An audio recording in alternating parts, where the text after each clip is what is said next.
Chapter 1. The rejection that started it. All the whole town watched when he finished me. It wasn't supposed to be like that. I had rehearsed the right smile, the correct laugh, the way my hand would rest lightly on his arm, as if we were an easy, harmless thing. He had led me onto the stage at the harvest hall, like I was the one prize he wanted everyone to see. And when the lights warmed my skin and the microphones picked up our breaths, he turned as if he'd remembered something important then. He said my name, like it was a wound. "I don't want her," he said, loud enough that the rafters agreed. Laughter rose like a tide. My cheeks burned so hot I could taste iron. People close enough clapped the polite claps of witnessing someone else's demolition. The rest waited for the punchline that never came. He smiled with teeth that belonged to a stranger and walked off as if he'd left a coat behind. I left too. I wanted to disappear between the booths and the pumpkins, wanted to melt into the dusty road and take the night with me. Instead, I kept the heels on because they were the last thing I owned that still fit the image I couldn't afford to lose. The cold bit through thin fabric, when I stepped outside the sky, had turned the angry black of a storm that mows its own power. Rain came in strips, and the wind pushed at me the way the town had persistent, mocking. By the time I reached my little rental on the edge of the woods, my hair was a sodden halo and my makeup had become an abstract of grief. I had nowhere to go but forward, and forward led through a thicket I swore I'd avoid. The path was half remembered from childhood summers, the trees leaned like gossiping elders. I hugged my arms to myself and told the memory of him, Caleb Sterling, the man with the honeyed voice and the teeth that could break trust, to leave me alone. That was when something moved in the dark, and the world narrowed to a pair of eyes reflecting moonlight. At first I thought it was a stray dog, a fear-scraped thought of snapping teeth and a rusted tin can. Then the shape shifted too big, too fluid. Fur caught the deserted road's light in a way that made my chest seize. It watched me like a question. "Hey," I said, voice small and ridiculous. "Shoo." The wolf, or whatever it was, didn't run. It padded forward, ears angled. When it drew near enough that I could see the silver at its muzzle, the animal made a sound that was almost a cough, and then a different sound that set my skin on fire. A word in a language my grandmother had once warned me about, a low syllable that felt like a key turning. My knees failed me. I went down into the wet grass, and the wolf came closer still. But instead of snapping, it nudged my shoulder with a nose that was warm and human against fur. It smelled of storm and iron. My knees pressed the earth, and my palms met something steady and breathing. "Don't be afraid," a voice said, smooth, low and wrapped in the gravity of someone used to being obeyed. Not the wolf's voice. A man's. Somewhere behind the animal, tall and impossible, a silhouette uncoiled from the trees. He stepped into the spill of a street lamp, and the world rearranged itself to him. Broad shoulders, jaw like chiseled stone, eyes the exact color of riverbed stones after rain. He wore a coat that looked like it had been made for him, and a look that suggested the coat had agreed. For a ridiculous moment I thought of a statue coming to life. For a less ridiculous one, I remembered the stage and his public rejection and the way the whole town had watched me fall into invisible shards. "You messed with the wrong evening," he said. He glanced at the wolf like he was checking on a child. The animal melted into his shadow, and the man's features sharpened until I could see the small line at his temple where something older than my life had left a scar. "You're—" I tried. Words failed. Everything inside me wanted to run. Everything in my bones wanted to press closer to the warmth where the wolf had nudged me. "You're bleeding," he said, stepping forward, despite my being the one who should be scared. Rain blinked off his coat, and his voice was the kind that could hush a fight with a single syllable. He crouched like he belonged on the earth, hands gentle and rough, as he pressed a napkin somehow from his pocket to the small cut on my palm where a heel had carved me earlier. His fingers brushed mine, and the world did a dizzying thing. A flare of something like recognition, then a sinking like a tide pulling a shell from sand. I jerked back. I don't know you, I said. The lie tasted like copper. Maybe, he admitted. But you smelled like trouble, and trouble tends to gather me. Then his eyes, those relentless river eyes, caught mine, and the air between us thrummed. Somewhere deep and old, I felt a pull, like the tug toward a lighthouse when you think you can steer by memory alone. It made no sense, and that made it all the more dangerous. Who are you? I whispered. Call me. He hesitated, and for a second, the guardedness that had stood between him and 1,000 confessions slid into view. Call me Reed. Reed. The name fit him. Hard, grainy, real. It didn't fit with the glittering life he'd left behind on the Harvest Hall stage. The man who had chosen an audience over me. I should have thanked him for the company. And the nurse's touch, and the way he'd kept a wolf from turning me into a cautionary tale. I should have been wary of anyone who could become a wolf with so little ceremony. Instead I said, "Why did you leave me up there?" Something unreadable crossed his face, regret, maybe, or a habit of pretending he could be cruel for the safety of something he'd never name. You don't belong in his world, he said, voice low. Not everyone knows how to accept the hard things. You were the one who... I stopped. The words folded like paper. He had publicly shamed me, and then saved me on a road at midnight. The two things did not compute. He looked away, the river in his eyes going still. There are things about me you don't want on stage. It was both an answer and a warning, and I felt it as keenly as frost on my teeth. The wolf at his feet let out a sound that could have been a laugh or a sigh, and Reed inclined his head to me with a formality that suggested he was choosing me in the smallest way possible. He was offering shelter from the rain, not from scandal. You can come to the cabin, he said finally. Not because I want anything, but because it isn't safe for you to walk alone tonight. The word cabin sounded like a promise and a trap. The mortgage on my life couldn't stretch to another favor. And yet the idea of following him, of letting those river eyes watch me through one more moment, was a temptation I barely resisted. I was supposed to be the woman who left everything behind. Instead, I was the woman leaning toward a stranger who might be a wolf. You'll regret it, I said, because saying something was a way to stay upright. He smiled then, an almost broken thing that aligned with the public cruelty I'd known and the private gentleness he'd just shown. Maybe, he said, but some things are worth regretting. I let him help me to my feet. As he guided me toward the trees that hid his cabin, the forest seemed to breathe around us, ancient, secretive, full of old rules and older hunger. The wolf padded beside us, close enough that I felt its warmth against my calf. When it glanced up, its eyes were not animal simple, but something far older. I had been rejected when everyone watched. Now, in the hush of the storm, a stranger wolf alpha had offered shelter. As thunder rolled distant, a new thought struck me and lodged like a seed. Sometimes the only thing that makes a future king is the child who survives a storm. I shouldn't have known what that meant, but the word king thrummed with a destiny I'd never asked for and couldn't ignore. Somewhere in my chest a scared, battered part of me tightened and then unexpectedly relaxed. Maybe rejection had been the first opening of a door I didn't even know I wanted to walk through. Chapter 2. The Man Who Walked with Wolves. The forest swallowed us whole. Reed walked a half-step ahead of me, as if he didn't trust the night to keep its distance. The wolf padded at my other side close enough that its fur brushed my leg each time the wind shifted. I should have been terrified. Any sensible woman would have run screaming back toward the town lights.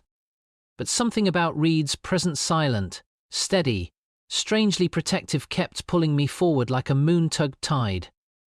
The storm softened to a drizzle, turning the pine needles underfoot into a soft carpet. The cabin wasn't immediately visible, the path wound between ancient trunks, the sort that grew thicker the deeper you went. Reed occasionally glanced over his shoulder, checking on me as if I were a fragile thing that might shatter without warning. You're quiet, he said finally. So are you. His mouth twitched. silence isn't the worst companion. I wanted to snap that I had just been humiliated publicly, stalked by a massive wolf, and then rescued by a man whose emotional guard was sharper than blades, but instead, the words that came out were soft and painfully honest.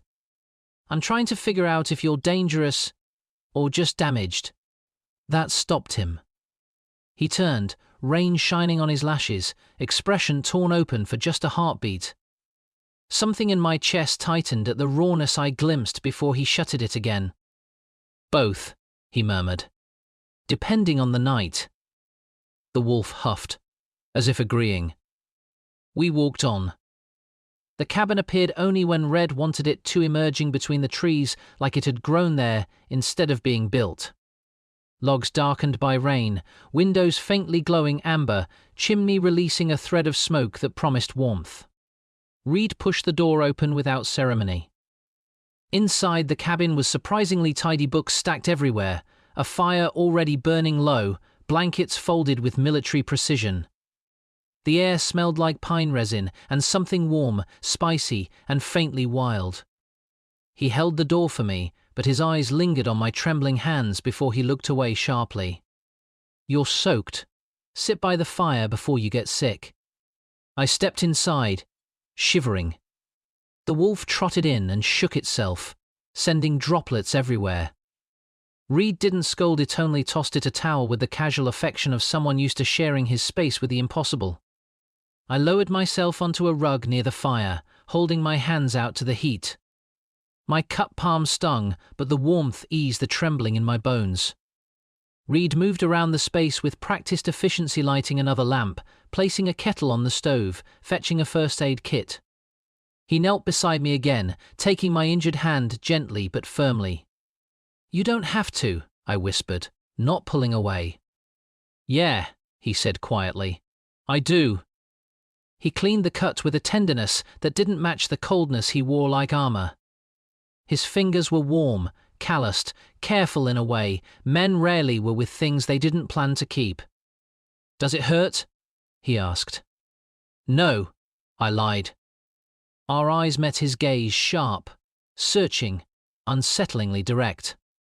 You're not good at pretending, he said softly. And you're too good at reading people. He smirked, but it didn't last. I've had to be. Another wall. Another locked door. When he finished bandaging my palm, I swallowed and asked the question that had been clawing at me all night. What was that back there? The wolf, and your voice, and the way it felt like you knew me. Reed went still. The silence stretched long enough that the fire popped loudly between us. Finally, he spoke. There are things in these woods the town prefers to pretend don't exist. That's not an answer. It's the one you're safest with. My pulse jumped. Safe from what? Reed rose to his full height, much taller than I realized. The firelight carved shadows across his jaw, emphasizing the quiet strength in every line of him. From me, he said simply. Before I could respond, the wolf pushed its head into my lap, startling me. Its eyes, a silver and intelligent, held mine with unsettling intensity. He likes you, Reed said, almost under his breath. He doesn't like anyone. What's his name? Reed hesitated. Names have power. He'll tell you if he wants to. I blinked. That's not how animals work. Most of them, he agreed. Not him. A shiver ran through me, not from fear, but from the eerie certainty that Red wasn't joking. He poured steaming tea into a mug and handed it to me. I wrapped my hands around it, letting the heat seep into my fingers. I began cautiously. Back at the harvest hall, you said you didn't want me. But that wasn't the truth, was it? His jaw tensed. You shouldn't have been mixed up with someone like me, he said. I thought pushing you away publicly would keep you safe. But from what? His eyes, dark, storm-shadowed, looked pained. From a world you can't unknow once you see it. From a life with rules that don't break, they break you. You mean shifters? I whispered, barely believing I was saying the word. Reed inhaled sharply.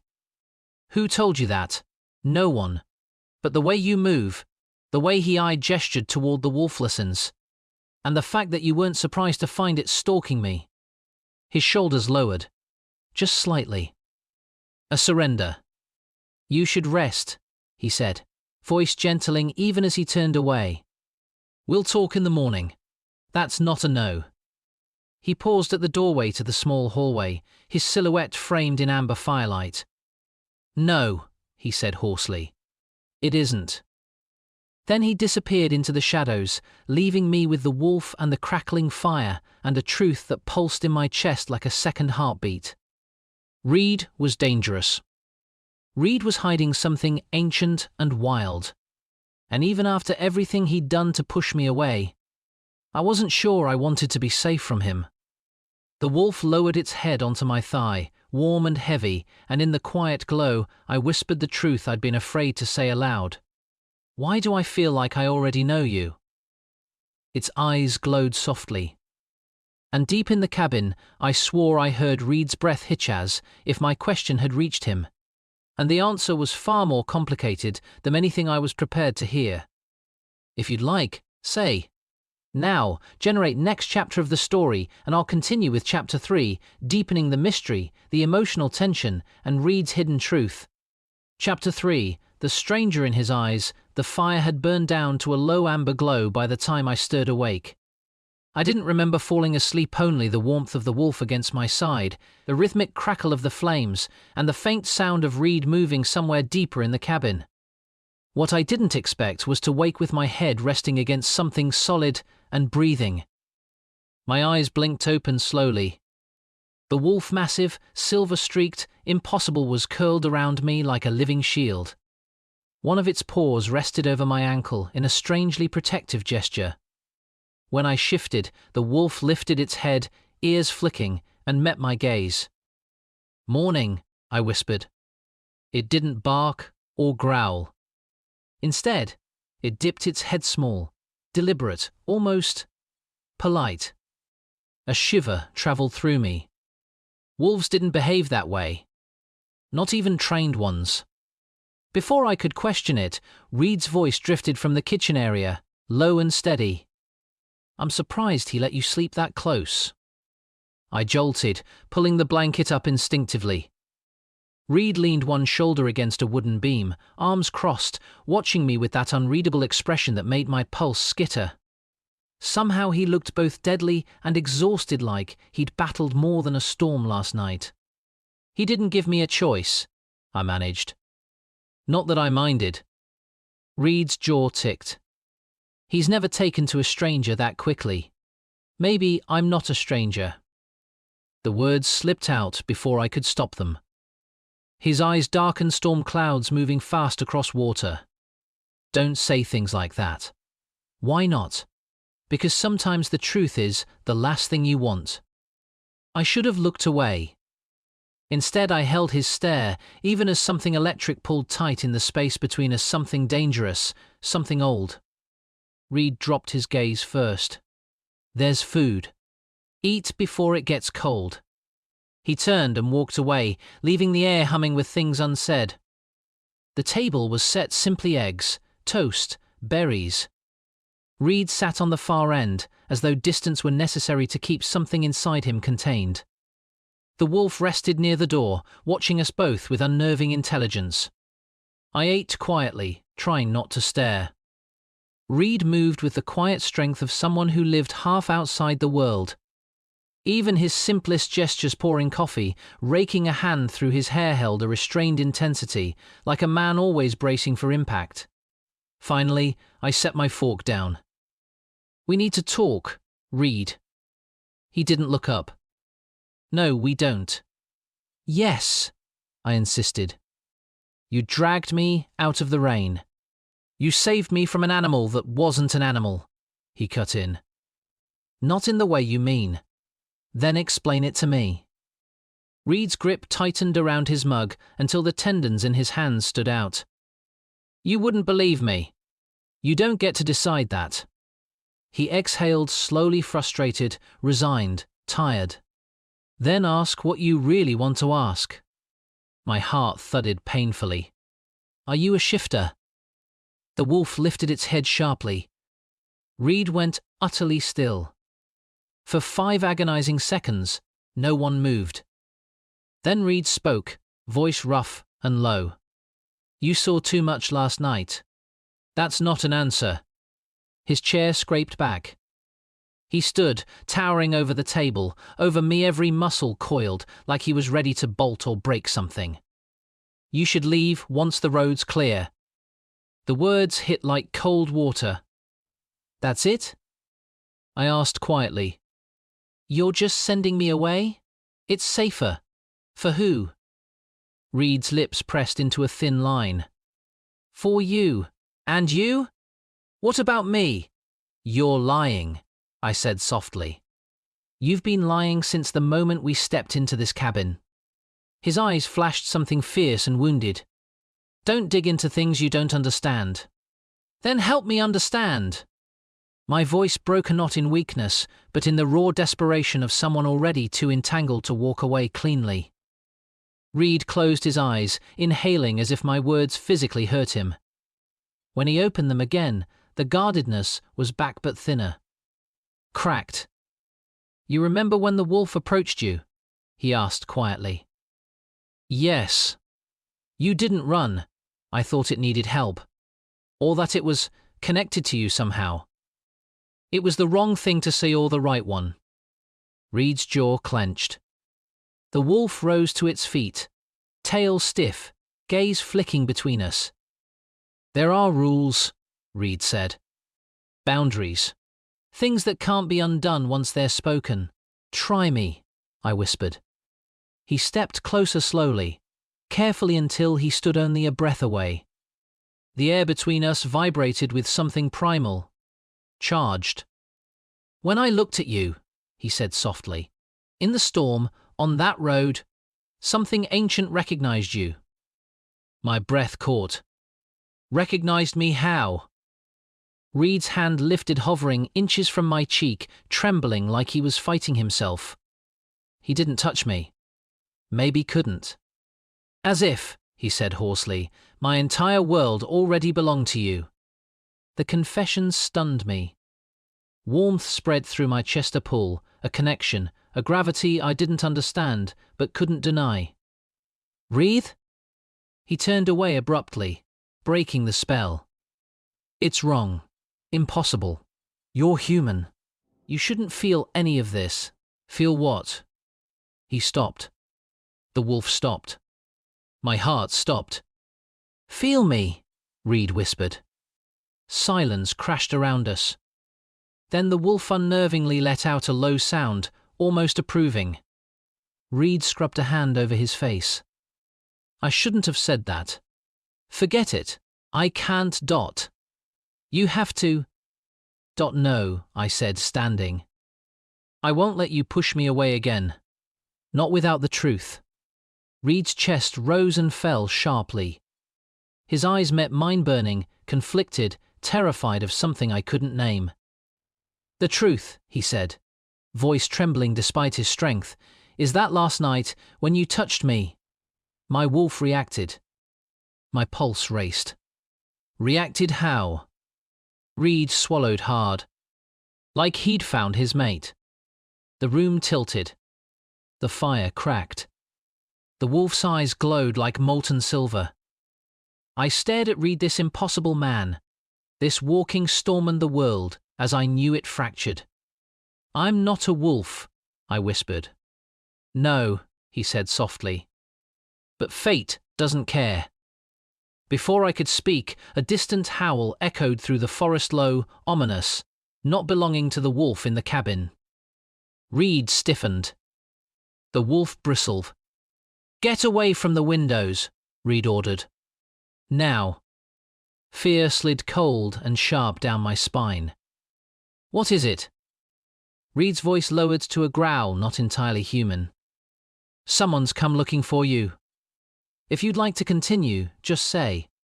Now, generate next chapter of the story, and chapter 4 will raise the stakes introducing danger, pack politics, and Reed's unraveling control. Chapter 4, The Howl in the Dark Pines. The sound wasn't just a howl. It was a warning long low, and threaded with a hunger that didn't belong to any ordinary wolf. My blood chilled. Reed was already moving, crossing the cabin in 2 strides and yanking the curtains closed. The wolf pressed against my leg, guiding me back as though I were a pup needing protection. "Reed," I whispered. "Who would be looking for me?" He didn't answer. His shoulders were tense, breath shallow, eyes scanning every shadow like each one held a trigger. Another howl rose closer this time. The wolf stiffened, lips pulling back slightly in a silent snarl. Reed spun toward him. "Not now," he said under his breath, voice rough. "You shift, and she'll panic." Panic was already tearing at my chest. "What's happening?" I demanded. Reed exhaled, one sharp, controlled. "We're not alone in these woods. I didn't think the patrols came this far south." "Patrols? Like forest rangers?" His look told me no. Definitely no. Then he crossed the room and grabbed my wrist gently but decisively. "We need to move to the back room. It's safer." "I thought you said I should leave once the road's cleared," I said, following him even as my heart hammered. "Plans change when hunters get involved." I froze. "Hunters?" His jaw tightened. "Not human ones." Before I could respond, something slammed into the cabin wall. The whole structure rattled. Dust fell from the beams overhead. My legs nearly buckled, but Red pulled me behind him, positioning himself between me and the unseen threat outside. The wolf growled a deep, resonant sound that vibrated through the floorboards. Another impact shook the cabin, closer to the door this time. Claw marks scraped wood. Snarls. Heavy breathing. Something outside was circling. "Reed," I breathed, grabbing onto the back of his shirt. "What do they want with me?" He hesitated. And that was answer enough. He knew. Before he could form words, a low voice filtered in from the porch human, but barely. "Reed." The way it said his name made my spine ice over. A man's silhouette passed by the window, broad, heavy, more shadow than flesh. "Reed," the voice repeated, almost sing-song. "I caught her scent last night. You hiding humans now?" A taunt. A provocation. A threat wrapped in a sneer. Reed stepped forward, but the wolf blocked him, snarling. Reed exhaled harshly. "I'm not doing this with you again," he muttered. Then louder, to the man outside. "She's under my protection." Silence. Then a bark of laughter. "Bold of you. Does she know what you are?" Reed's shoulders locked. "Get off my land." "Your land?" the voice mocked. "Every inch of this forest belongs to the Sterling line. You're only squatting here because your brother pities you." Brother. The word cracked through me like lightning. Reed's voice turned lethal. "Say Sterling again, and you'll crawl out of here with fewer bones." The wolf beside him bared its teeth. "Well now," the intruder said, amusement melting into anticipation. "If you're that eager to fight, come out and meet me." The shadows shifted. Something massive paced the porch. I felt its weight through the boards. Reed turned to me, his expression slicing through the danger with grim clarity. "You need to go into the back room. Lock the door. Don't open it for anyone but me. I'm not leaving you," I said, voice shaking. "This isn't up for debate." "No. Reed, you can't fight whatever that is alone." He closed the distance between us in a heartbeat. His hand cupped my jaw but gently, heartbreakingly gentle, as if he feared I'd shatter from the touch. His forehead rested against mine for a breath, just one, but it felt like the world held still. I have to, he whispered. I can't let him near you. Why? Why is he after me? Reed's eyes flickered silver, human, then something wilder. Because he smelled what I did. And what is that? Fate, he murmured. My heart stalled. But he was already pulling away, already shifting emotionally to a man preparing for violence. He handed me a Kia rusted iron thing warm from his pocket. Back room. Now. Before I could protest again, the front door shuddered violently. Something outside clawed deeper into the wood. Reed shoved me toward the hallway. Go! The wolf herded me too, snapping its jaws as if urging me to move. I stumbled into the back room, a small space lined with maps, old trunks, and shelves of jars holding herbs I didn't recognize. Before shutting the door, I caught one last glimpse of Reed. Shoulders squared, fists clenched, head bowed slightly like he was calling something up from inside himself. Then the door closed. The lock clicked. And I was alone. I pressed my ear to the wood. The intruder's voice drawled from the living area. Come now, little brother. Let me see if you still bleed like the rest of us. Brother.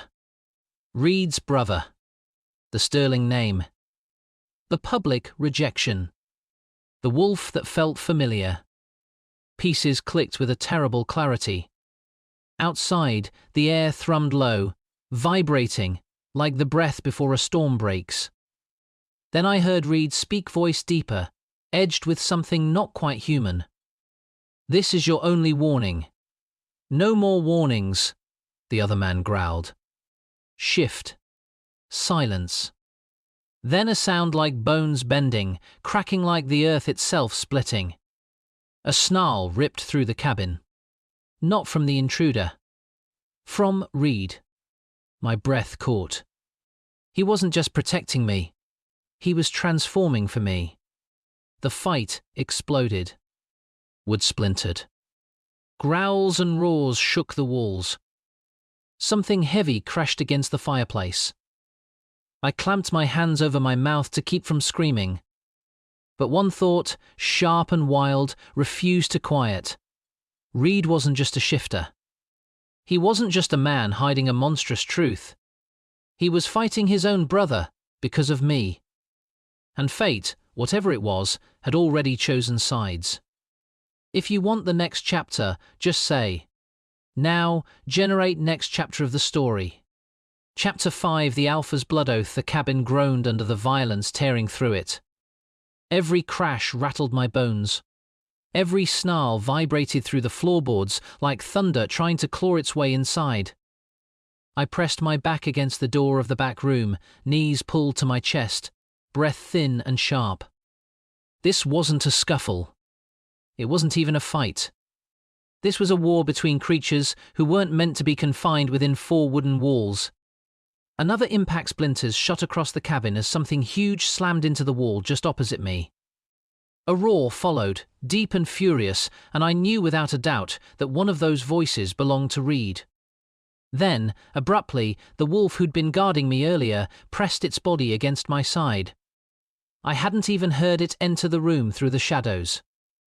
It whined softly, nudging me with its muzzle, urging me to stay low. I don't understand, I whispered, tears threatening. Why is this happening? The wolf huffed as though trying to answer, then turned its gaze back to the door, muscles coiled tight. A voice Reed's brother boomed from the main room, amused and taunting even through the strain of battle. You're getting slow, Reed. Too much time playing human again. A deafening crash shook the cabin as if a tree had fallen straight through the roof. Reed growled a terrifying, guttural sound that didn't belong to any human throat. It tore through the air with heartbreak threaded beneath the rage. Leave her out of this. Reed's voice was almost unrecognizable, distorted, deeper, laced with the edge of a full shift. His brother laughed, a cruel, echoing sound. Why hide her? You know how long we've been waiting for a sign. And now a human of all things carries the scent of destiny. Destiny. The word knifed straight into me. Another snarl, Reed, lunging again. The cabin shook violently, and dust drifted from the beams overhead. The wolf beside me growled, low and warning. It pushed me farther from the door, as if anticipating the worst. Suddenly, silence fell. Thick and absolute. My breath froze. Even the air seemed afraid to move. Then the intruder's voice cut through the quiet. You can't protect her from the pack forever, little brother. Fate marked her, whether you accept it or not. My heart hammered. Marked? By what? By who? Reed's breathing deep, strain filtered weakly through the door. Leave, he growled. Before I rip your throat out. A pause. A slow, amused exhale. She's not just some human, Reed. She's carrying don't. Reed's voice cracked like a whip. Another beat of silence. Then the man outside the room gave a soft, dark laugh. Fine. Keep your secrets. But the council will smell her soon enough. And when they do? I heard bootsteps retreating across the wooden planks. They'll come for her. The front door groaned open. A gust of cold air swept in. Enjoy your little attachment while it lasts. Then the door slammed hard enough to shake dust from the rafters. For a moment, everything held still. Too still. My pulse roared in my ears. Then I heard Reed collapse. A heavy thud. A strangled gasp. Silence. Reed? My voice trembled as I scrambled toward the door. Reed! The wolf barked sharply, trying to stop me, but I shoved the key into the lock with shaking fingers. The moment the latch clicked, the wolf growled in frustration but didn't attack. Instead, it followed as I bolted out. The cabin looked like a storm had torn through it. Chairs overturned. Claw marks carved into the floor and walls. The fireplace broken open, embers scattered like dying stars. And Reed was on his knees near the center of the room, chest heaving, shirt torn down his back. Blood seeped from long gashes across his shoulders, shining darkly under the weak morning light. Reed! I rushed to him, falling to my knees. He flinched at my touch, muscles tightening with suppressed violence. His head hung low, hair shadowing his eyes. Don't. His voice was hoarse, raw. Don't come closer. I'm already here, I whispered, placing a trembling hand on his arm. Look at me. No, he rasped. I can't shift back fully yet. It's not safe. But I didn't move away. Something inside me, instinct, or fate, or foolish courage reached for him anyway. When my fingers brushed his jaw, he froze. Completely. Slowly, painfully, he lifted his head. His eyes weren't fully human. Silver bled into the iris's moonlight, trapped inside a storm. My breath caught. You're hurt, I whispered. His voice cracked. It'll heal. But it shouldn't have happened at all, I said, tears burning hot in my eyes. He wanted to hurt you. Because of me. Reed's jaw clenched. I don't regret protecting you. But why? I pressed, heart pounding. Why am I worth risking your life? Why does your brother care if I'm here? What am I to you, Reed? He shut his eyes.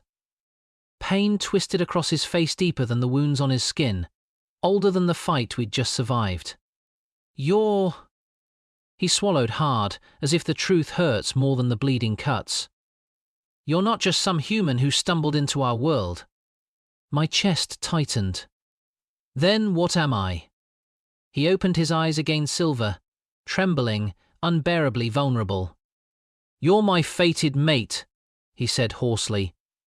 The one destiny bound me to long before you ever knew my name. The world spun under me. And my brother. His voice broke. He smelled it too. He knows. The pack will know soon. My breath came out in a terrified whisper. What does that mean? Reed brushed his thumb across my cheek, a touch so gentle it shattered something in me. It means, he whispered, that every shifter in these woods will come for you. Why? His answer was barely audible. Because you carry the future Alpha's scent. My heart stopped. It didn't restart. Not fully. I don't understand. Reed's eyes darkened with anguish. It means you're carrying something that belongs to the next Alpha King. A bond. A life thread. A destiny that ties you to our line. No, I breathed. No, Reed, that's not possible. I'm not pregnant. He looked away, jaw tight. Not yet, he whispered. But fate doesn't care. The connection is already there, and they will fight for control of you. My pulse thundered. My vision blurred. The world had changed and I wasn't sure I could ever go back to who I'd been before stepping into this cabin. Reed reached for my hand hesitantly, reverently. I'll protect you, he said. Even from my own blood. The promise hung between us, fragile and dangerous. I didn't pull away. I couldn't. Because for the first time since the rejection at the harvest hall, I realized Reed hadn't pushed me away to hurt me. He'd done it to keep me alive. If you want the next chapter filled with rising pack tension, Reed's worsening injuries, and the heroine's first glimpse of what the shifter world demands, just say, now, generate next chapter of the story. Chapter 6. The wolf's claim. For a long moment, we stayed there on the torn floor, Reed bleeding, breath ragged, eyes flickering between human and wolf. I held his hand because it was the only thing I could think to do, the only anchor in a world that had just split in two beneath me. My heartbeat was too loud. My thoughts too sharp. The truth too impossible. Fated mate. Future Alpha. Destiny. Words that didn't belong to ordinary people. Words that felt too big, too heavy, too ancient. But Reed believed them. And his brother had spoken them like a threat.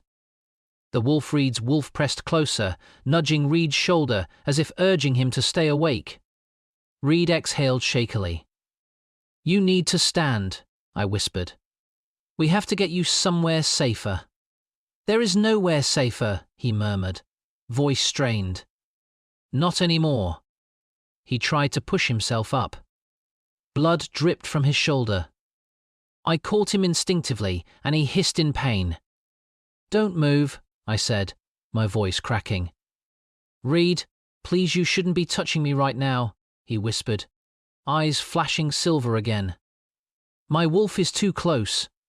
I'm not afraid of him. You should be. But he didn't pull away. Slowly, agonizingly, he leaned into my touch. His forehead brushed mine, and his breath shuddered out like my presence was the only thing keeping him from tipping fully into the shift. He thinks you're his, Red murmured. He's never accepted anyone before, not once. His. The word sent a tremor down my spine. But something else twisted inside me, to something fierce and instinctive I couldn't explain. And what about you, Reed? I asked softly. Do you think I'm yours? His eyes widened not with arrogance, but with devastation. I want to deny it, he whispered. I've tried. But every time I look at you, something inside me kneels. The confession stole my breath.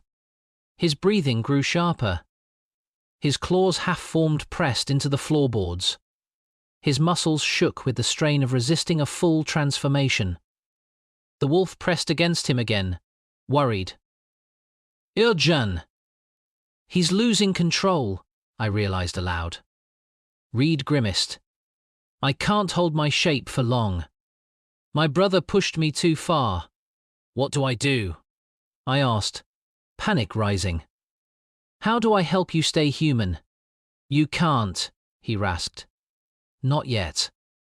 but the wolf suddenly barked with purpose-sharp, commanding. Reed stiffened. "No," he growled at it. "She doesn't know how. She's not trained. It's too dangerous." The wolf barked again louder. Reed looked torn apart. I swallowed hard. "Reed, what exactly does he want me to do?" Reed closed his eyes, shaking, fighting, breaking.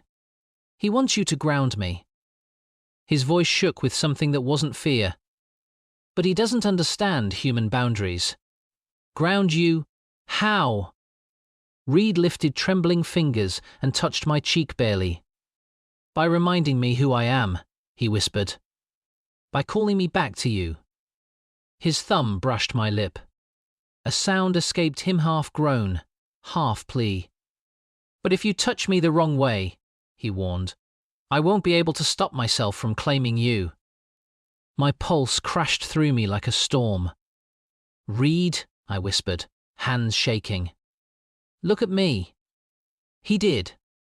And the moment our eyes met, something ancient flared between us, hot, aching, magnetic. His breathing steadied. His shoulders lowered. The silver faded from his irises. I cupped his face gently. "You're here," I whispered. "You're Reed. You're in control." He grabbed my wrist firm, almost desperate. "Don't stop talking," he said, voice breaking. "It's you. Only you. You're the only thing that keeps him from taking over." I didn't fully understand the bond between us. Not the destiny. Not the prophecy. Not the reason his brother had come hunting. But I knew this Reed needed me. Not as a stranger. Not as a human. As something fate had wrapped into him long before either of us had realized. I leaned closer, forehead touching his. "You are not alone," I whispered. "I'm not leaving you. Not now." His breath hitched hands slowly, painfully. His body began to settle. The wolf inside him receded. Muscles relaxed. His claws retreated. The trembling stopped. His eyes, fully human, now opened, filled with disbelief. "You did it," he breathed. "I didn't do anything," I said softly. "You anchored me," he murmured. "You reached him. No human should be able to do that." His hand slid to the back of my neck. His forehead pressed harder against mine, like he was memorizing the contact. I didn't pull away. But then I felt something hot and wet drip onto my wrist. Blood. He was still bleeding badly. "Reed," I said urgently. "You need help. I need to get you out of here," he interrupted, even as his vision wavered. "Before the others come." "The others? The pack? The council? The ones who smelled you last night? Once word spreads that a human carries the scent of an alpha bond, they'll want to decide your fate." My stomach twisted into knots. "My fate? Don't I get a say?" Reed laughed under his breath, broken, bitter. "That's the thing about fate. It doesn't ask for permission." He tried to stand but staggered. I grabbed him, wrapping his arm over my shoulders, pulling him upright. His breath fanned against my ear. "You're stronger than you look," he murmured. "You're heavier than you look," I shot back, surprising both of us with the shaky laugh that escaped. Then the wolf nudged my leg urgently. Reed tensed. "We need to leave. Now. The forest is shifting." "What does that mean?" "It means," Reed said, forcing himself straighter, "that the pack has started the hunt." My blood ran cold. "We're not safe here anymore," he said, eyes darkening with resolve and fear and something fiercely protective. "And the only way to keep you alive is to run." The wolf growled toward the front door.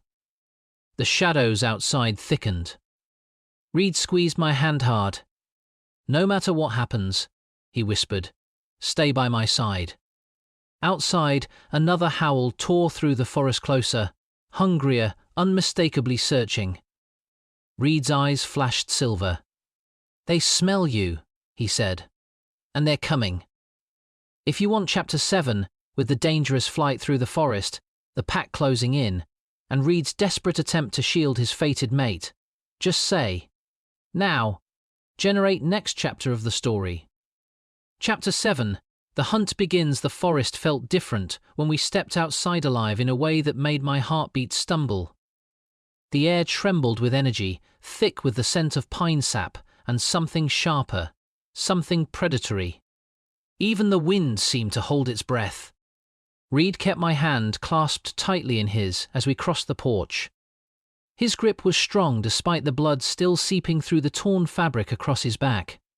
Every few steps he swayed, but he never loosened his hold on me.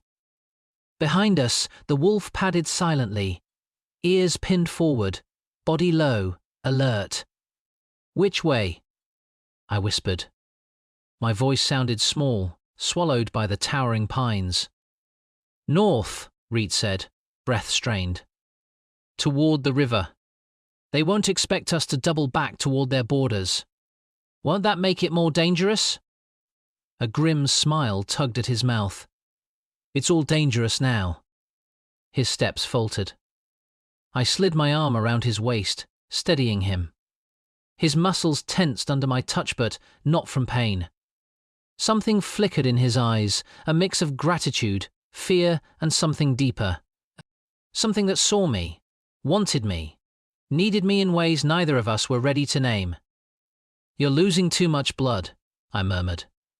"I'll heal. Not if you collapse before then." He didn't argue. He didn't look at me, either just squeezed my hand as if that alone anchored him to his human side. A branch snapped somewhere to our left. The wolf growled low. Reed froze, nostrils flaring, head lifting slightly like he was scenting the wind. His voice dropped into a near growl. "They're close. 2 of them."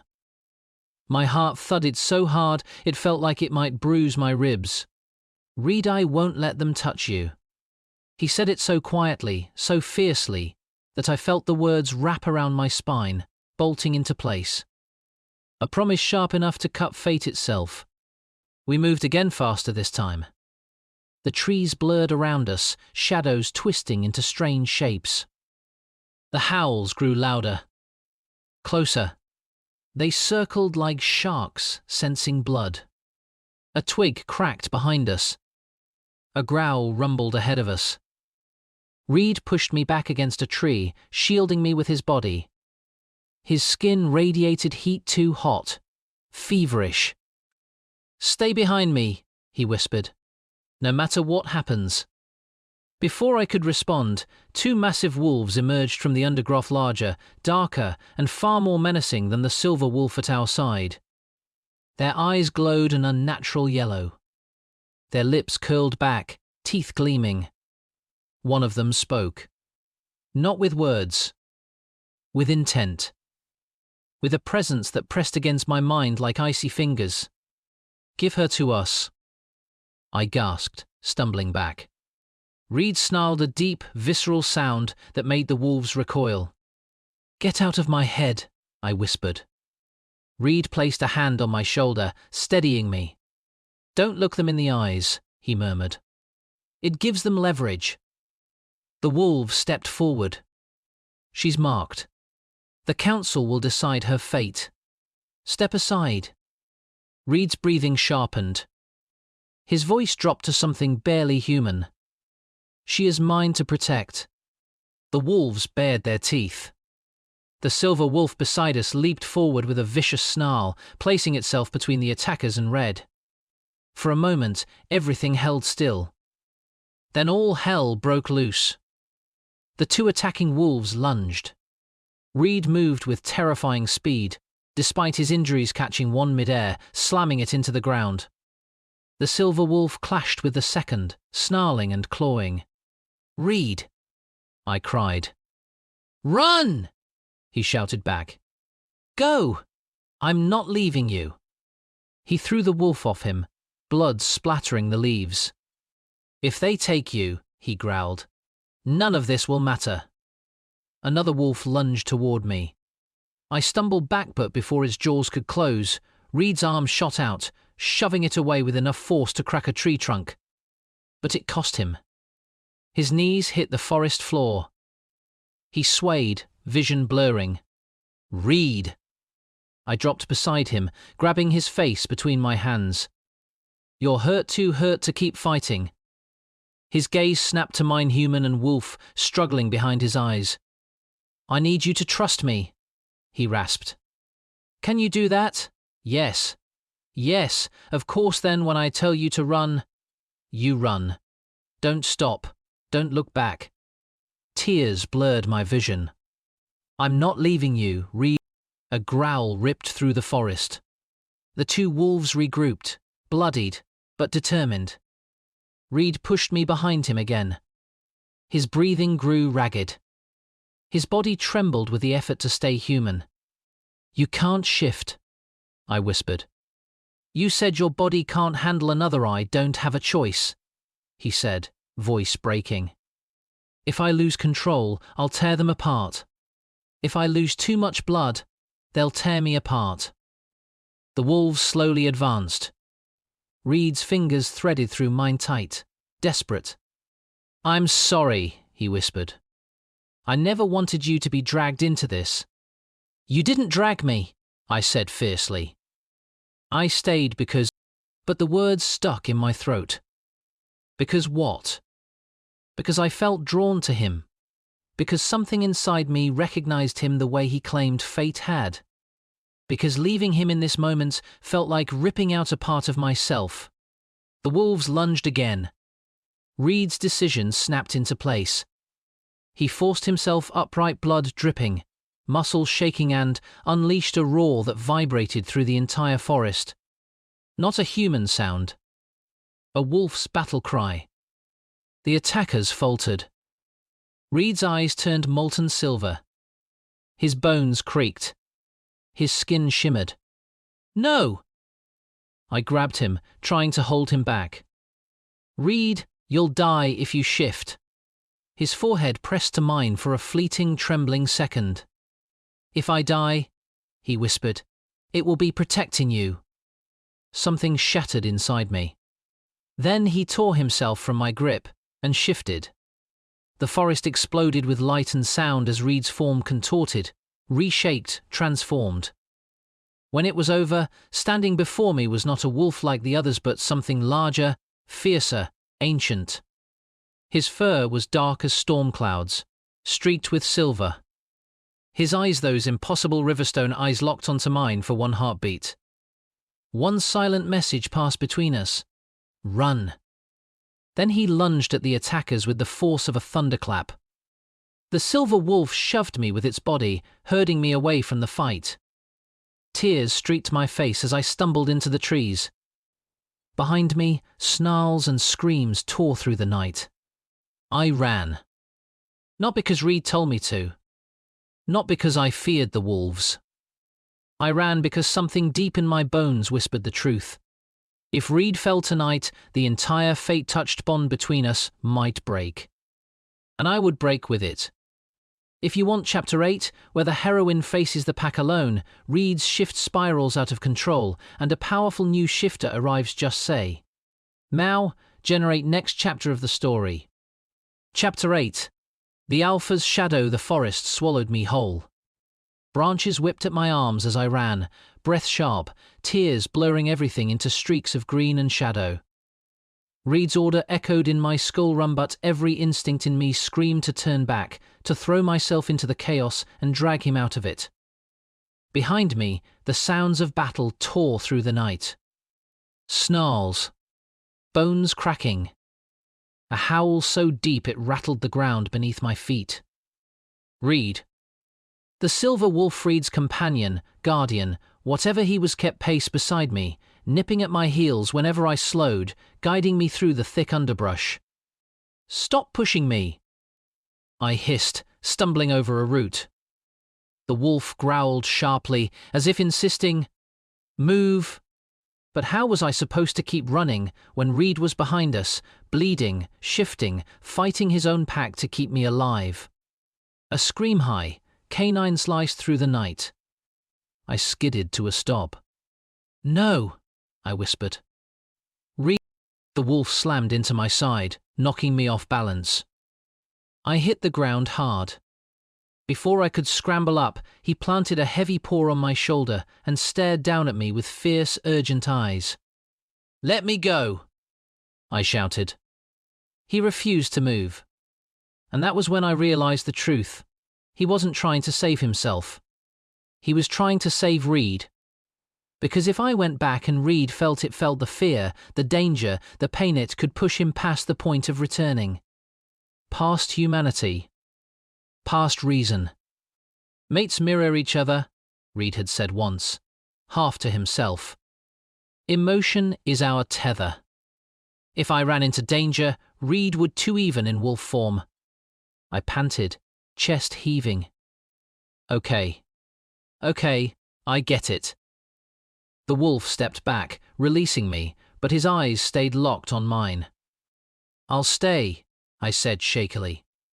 "Just not too far." He nudged me to my feet, and we moved again, but more slowly this time. Heading deeper into the forest, away from the violence. I hated every step. It felt like tearing away pieces of myself. But still he went. We reached a rocky outcrop overlooking a narrow ravine. Moonlight spilled across the stones, painting the world silver. Here the forest opened enough for me to breathe again. The wolf circled once, then lay in the grass with a low groan, injured but alert. Blood matted the fur along his flank. "Oh my God," I whispered, kneeling beside him. "You're hurt." He lowered his head onto his paws, exhausted. I reached out hesitant and touched his fur gently. He didn't flinch. Something warm pulsed beneath my palm, a faint vibration I felt more in my bones than on my skin. "You're connected to him," I murmured, realization dawning. "You're a part of him." The wolf's eyes half closed. A guardian spirit. A split soul. A manifestation of some deeper magic, tied to Reed in ways I couldn't yet understand. I wanted answers. I needed them. But before I could ask anything, not that he could speak, another sound cut through the clearing. Footsteps. Human ones. The wolf's head snapped up. He growled, low and warning, struggling to his feet. "I smell you," a voice called lightly, almost amused. "And I smell him all over you." I froze. A tall figure stepped from the trees, clad in dark clothing, hair tied back, amber eyes glowing faintly with reflected moonlight. He moved with predatory grace, but unlike Reed's brother, his presence didn't radiate cruelty. It radiated power. Pure, unyielding, dangerous power. The wolf snarled, positioning himself between me and the newcomer. The man lifted a brow. "Relax. If I wanted to kill her, little spirit, you wouldn't be breathing." I swallowed hard. "Who are you?" He gave a shallow bow. "Lucian Sterling." My blood turned to ice. "Reed's brother?" I whispered. He smirked. "Half-brother. Same father, different mother, fewer morals." Then his expression hardened. And yes, one of the few with enough authority to call a halt to this disaster. The wolf growled deeper. Lucian sighed. "Reed really needs to keep his beast on a tighter leash. This is ridiculous. Reed is fighting for his life." I snapped before I could stop myself. "He's hurt and they were going to take me, Lucian said simply. "Of course they were." My breath faltered. "Why?" "I'm human. Humans don't carry the alpha scent." His gaze sharpened, pinning me like a butterfly beneath glass. "And they certainly don't anchor an unstable shift with a few whispered words." Heat flushed up my neck. "I don't know what that means." "Oh, but you do," he murmured. "Deep down, or you wouldn't be trembling right now." I bristled. I'm trembling because your pack is trying to kill us. Lucian chuckled. Not kill. Retrieve. Unfortunately, those two idiots don't understand that subtlety matters. My stomach twisted. Reed is going to win, right? A long pause. Lucian's eyes softened. Almost sympathetically. No, little human, he said quietly. He's not going to win. The wolf snarled viciously. Lucian lifted a hand. Peace. I'm not here to claim her. Or him. Then why? I demanded. Lucian stepped close enough that the wolf tensed, ready to attack. Because Reed is about to lose control, he said softly. And if he snaps his tether completely, if he slips into the true alpha shift, nothing alive will be able to stop him. My breath vanished. What? What is the true shift? Lucian studied me with something like wonder. You really don't know? And yet, he chose you. Gods! Reed always was sentimental. I'm asking, I said, voice shaking. Tell me. Lucian folded his arms, considering. The true shift, he said finally, is the form a wolf takes when it accepts fate's bond fully. When it becomes the alpha it was born to be. But no wolf survives it willingly, and no mate should be anywhere near it. My heart hammered. Why not? Because, Lucian said, voice grave, an alpha in that state will do anything to reach his fated mate, including tear down the world around him. My knees weakened. Lucian stepped closer and gently took my trembling hand. You feel it, don't you? He murmured. The pull, the calling, the instinct to run to him even now. I did. Gods, I did. But if you go to him in this state, Lucian said softly, he will kill every wolf in his path to reach you. And then he will kill himself trying to protect you from the shift he can't control. Tears stung my eyes. So what do I do? I whispered. How do I save him? Lucian cedar, slow, heavy sound. You don't, he said. He saves himself, or he breaks. The wolf beside me whined, pressing against my leg. No, I whispered, shaking my head. There has to be a way. Lucian tilted his head, studying me. There is one, he admitted quietly. One way to pull him back. To stop the true shift from consuming him. I grabbed his arm. Tell me. Lucian's gaze locked onto mine, serious, unwavering. You must claim him first, he said. You must complete the mate bond before the wolf does. My breath stuttered. What does that even mean? I whispered. Lucian smiled faintly. It means, little human, you must choose him. Fully. Irrevocably. Before the wolf within him does. And if I don't? Lucian's eyes turned somber. Then Reed Sterling will never be human again.